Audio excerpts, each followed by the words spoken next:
வணக்கம். கள்ளக்குறிச்சி கருணாபுரத்தில் விஷ சாராயம் குடித்து இறந்த 50 குடும்பங்களுக்கு தலா 10 லட்சம் ரூபாய் தமிழக அரசு அறிவித்திருக்கிறது குறித்து தேமுதிக பொதுச் செயலாளர் அந்நியார் பிரேமலதா அவர்கள் மற்றும் நாம் தமிழர் ஒருங்கிணைப்பாளர் சீமான் அவர்கள், பத்திரிகையாளர் ரங்கராஜ் பாண்டே அவர்கள், அவங்க 3 பேர் அது ஒரு விமர்சனம் தெரிவிச்சிருக்கிறாங்க. அதாவது இது தேவையில்லாத எதுக்கு அந்த 10 லட்சம் கொடுக்குறீங்க அப்படின்ற மாதிரி. அது அவங்க என்ன பார்வையில் என்ன டைரக்ஷன் அதை சொல்றாங்க, அவங்க சொல்றது சரியா தவறா அப்படிங்கிறத பார்ப்போம். அதுக்கு முன்னால அரசாங்கத்தால் அந்த கள்ளச்சாராயத்தை தடுக்க முடியுமா முடியாதா அப்படிங்கிறத சிம்பிளா பார்ப்போம். ஏன்னா அந்த கிராம மக்கள் என்ன சொல்றாங்கன்னா, பெண்கள்லாம் கடந்த 20 வருஷமா அங்கே சாராயம் விற்கிறாங்கிறாங்க. காவல் நிலையத்துக்கு பக்கத்திலேயே ஒரு பப்ளிக்ல 20 வருஷமா விற்கிறாங்கன்னா அங்க அந்த கிராம மக்களே, கருணாபுரம் கிராம மக்களே சொல்றாங்க. அப்படி இருக்கும் பொழுது இது கள்ளச்சாராயங்கிறது கள்ளத்தனமா அவங்க தயாரிக்கிறது வேணா கள்ளத்தனமா இருக்கலாம், விற்கிறது கள்ளத்தனமா விற்கிறது கிடையாது. பப்ளிக்கா விற்கிறாங்க. தமிழ்நாடு மூலம் எல்லாருமே அப்படிதான் விற்கிறாங்க நமக்கு தெரிஞ்சு. அப்படிங்கும்போது காவல்துறையை மீறியோ அரசியல்வாதிகள், அங்கே சமூகவாளர்கள் அந்த மாதிரி யாருக்கும் தெரியாம யாரையும் மீறிலாம் அந்த கள்ளச்சாராயம் யாராலையும் விற்பனை செய்ய முடியாது. அப்படி இருக்கும்போது இதை அரசாங்கம் நினைத்தால், இப்ப நேற்று இந்த சம்பவம் நடந்த பின்னால தமிழ்நாட்டில் பல மாவட்டங்கள்ல பல இடங்கள்ல சாராயம் காசுற இடத்த போய் பிடிச்சிருக்காங்க. அவங்க சாராயம் விஷயங்களையும் பிடிச்சிருக்கிறாங்க. இதை ஒரே நாள் எவ்வளவு தூரம் பிடிக்கிறவங்க, நீ இதை சாராயத்தை ஒழிக்கணும், ஒரு 10 நாள் எடுத்தாக்க தமிழ்நாடு முழுக்க அந்த சாராயத்தை ஒழிச்சிடலாம். இது பெரிய விஷயமே கிடையாது.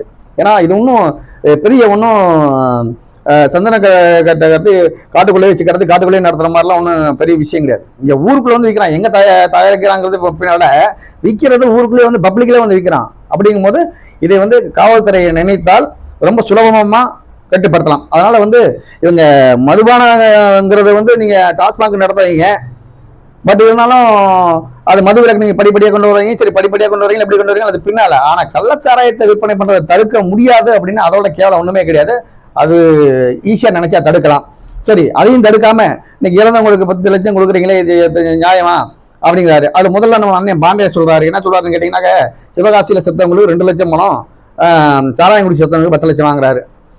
ரெண்டாவது அவர் கேட்குற கேள்வி நியாயமா இருந்தாலும் அவருக்கெல்லாம் நம்ம கண்டுக்க தேவையில்லை.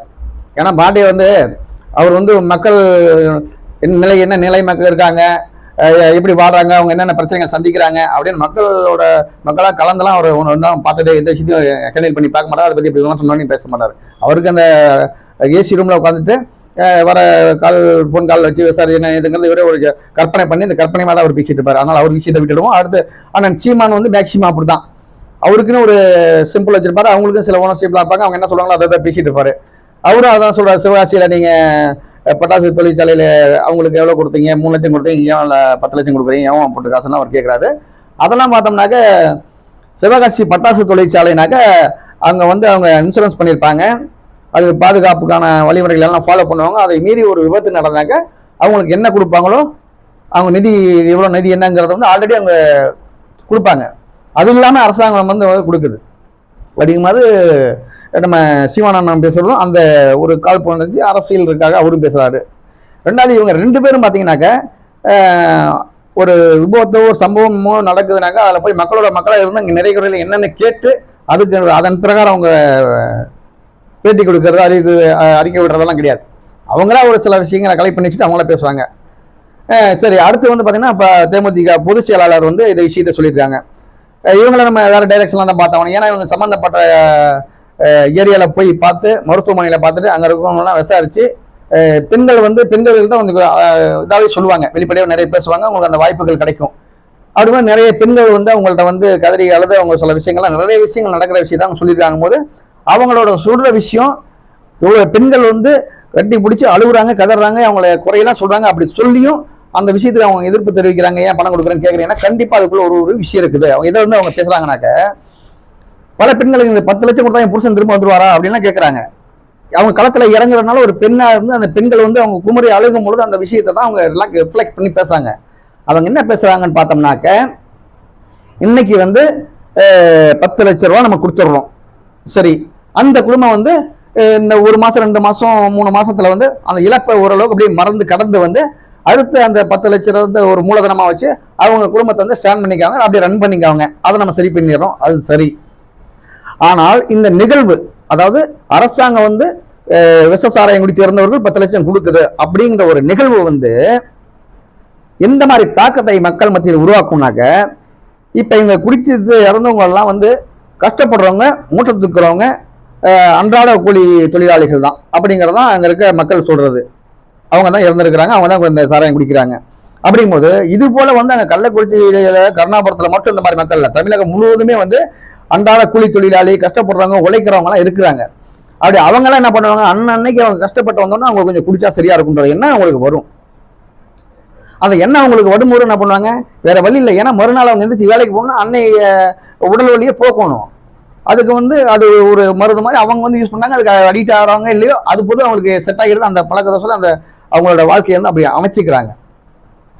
அப்படி இருக்கும்போது இப்ப நம்ம அந்த 10 லட்சம் கொடுக்கும்போது என்ன ஆகுதுனாக்க, அந்த குடிச்சிட்டு நம்ம செத்து போயிட்டோம்னா நம்ம பிள்ளை பொண்டாட்டி பிள்ளை யாரா காப்பாத்துறதுன்ற ஒரு பயம் இருக்கும் பார்த்தீங்களா, அந்த பயம் போயிடும். ஏன்னா அவங்களே வாழ்க்கை பூரா கஷ்டப்பட்டு உழைக்கிறவங்க, கஷ்டத்தை பார்த்தவங்க உயிரை பத்தி கவலைப்பட மாட்டான், உயிர் போறதை பத்தி பெருசா நினைக்க மாட்டான். காலம் ஃபுல்லா கஷ்டப்படுறவன் உயிர் போறதை பத்தி பெருசா நினைக்க மாட்டான். அவன் என்ன பண்ணுவான், போடா நான் செத்தாலும் அரசாங்கம் 10 லட்சம் பணம் கொடுங்க, என் பொண்டாட்டி பிள்ளைக்கு நல்லா இருக்கட்டும் அப்படின்னு தைரியமா குடிக்க ஆரம்பிச்சிருவான். அப்ப தமிழ்நாட்டில் நம்ம குறிப்பிட்டு சொல்ல முடியாது, ஆனாலும் வந்து கள்ளச்சாராயம்லாம் பரவலாக ஒரு சில இடத்துல வித்துட்டு தான் இருக்கிறாங்க. அதை குடிக்கிறவங்களாம் அந்த மாதிரி விளிம்பு நிலையில் இருக்கவங்க, ரொம்ப வறுமைக்கு கீழே இருக்கிறவங்க, அன்றாட உழைக்கிறவங்க அதை குடிச்சிக்கிட்டு இருக்கிறான். அவனுக்கெல்லாம் இது ஒரு ஊக்கப்படுத்துற மாதிரி இருக்கும். இப்படி நம்ம குடிக்கிறோம், அவங்க உடல் முதலைக்கு குடிக்கிறோம், அதையும் மீறி செத்தாலும் நம்ம குடும்பத்தை வந்து அரசாங்கம் 10 லட்சம் கொடுத்து காப்பாத்திரும்.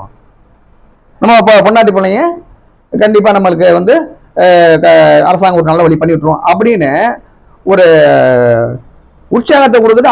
அதை உற்சாகத்தை கூட அது ஒரு பயத்தை தெளிவுபடுத்துறது. பயப்பட தேவையில்லாம குடிக்கும் போது அவனுக்கு தெரியும், நம்ம உயிர் கொஞ்சம் கொஞ்சமா தான் போகுது, குடிக்கிற கலாச்சாரம் தெரியுது, தெரிஞ்ச வேற வழி இல்லாம குடிக்கிறான். அப்படி வழி இல்லாம குடிக்கிறவனுக்கு அதை கொடுக்காத போது என்ன பண்ணுவானாக்க, ஐயோ நம்ம பொண்டாட்டி பிள்ளைக்கு பார்க்கணுமே, அவன் செத்த பண்றதுங்கிற ஒரு பயம் போயிடுது.